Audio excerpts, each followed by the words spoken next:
as I mentioned, we're gonna discuss faith and faithfulness a bit more closely when we examine the second clause of Galatians 3:12 below. But for now, the point I want you to notice for the Galatians chapter 3 verse 11 passage, the two clauses, is I just want you to know how Paul sets at odds what the influencers of his day, that would be the Judaizers or those who are towing the traditional popular Jewish party line of his day, they were taking this idea for granted, and that was namely that righteousness, right, dikaios, is grounded in ethnicity and Torah maintenance, what I call the works of the law, these two sides of one coin, the being Jewish and the outworking of that membership that you gained as a Jew. So both of those sides of one coin, I think that's what Paul means by works of the law. In other words, it's a very narrow reading of this phrase, works of the law, or just law itself. Sometimes he uses the word law to refer to works of the law. Other times law just means under the law or curse of the law or something like that. It's all based on context. So Paul sets at odds, right? He takes righteousness and puts on one side and puts works of law on the other side, and his detractors, his contemporaries would have put those two together. And Paul does this. He sets them at odds. In other words, he's contrasting them for a moment by reminding his readers of what the book of Habakkuk teaches on how the genuinely righteous will live. So Paul uses the scriptures, as we should today, to counter the Judaisms of his day, their limited nationalistic line of reasoning. I'm on the top of page 116 in my commentary now.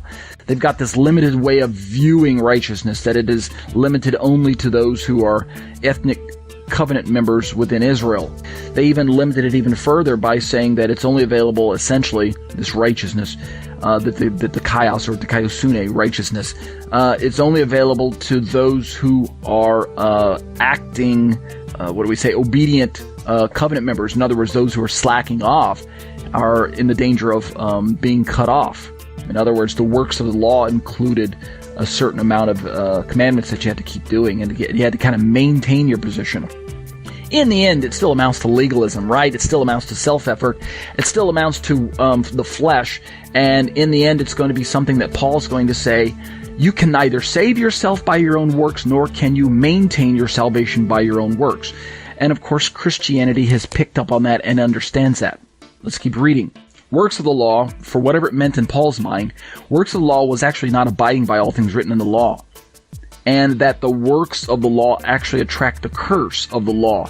And that the works of the law do not count as true faith.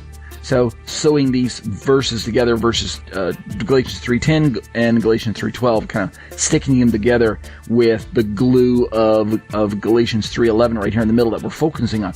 Whatever works of the law was in Paul's mind, it was not working. Whatever works of the law was to the influencers, it was working. At least they thought it was working. So that's why we've got the two ideologies going head to head against one another. So works of the law do not count as true faith, but instead, I say in my commentary, works of the law actually count as self-effort, quote, end quote, self-effort. So if we go back up to Galatians 3:3, we'll see it there. Because the verb justified, dikaiutai, in our verse here is parallel to the adjective righteous, dikaios, right? If you go back and look at the verse 11, it's evident that no one is justified by God before the law, for the righteous, the dikaios, will live by faith. Which two words did I say? The will be justified, dikaiutai, the righteous one. So, in other words, to be righteous is to be justified. To be justified is to be righteous. See what I'm saying? Both of them are statuses that you want to have God to pronounce over you. You want Him to say, you are justified. You are righteous. They're two different Greek words. Dikaiutai is justified, and dikaios is righteous. So they're kind of two terms that we're both seeking as men. Basically, I think we could paraphrase the verse along these lines if I could just kind of compare the dikaiutai and the dikaios. Here's how I see it. Quote, this is my own paraphrase.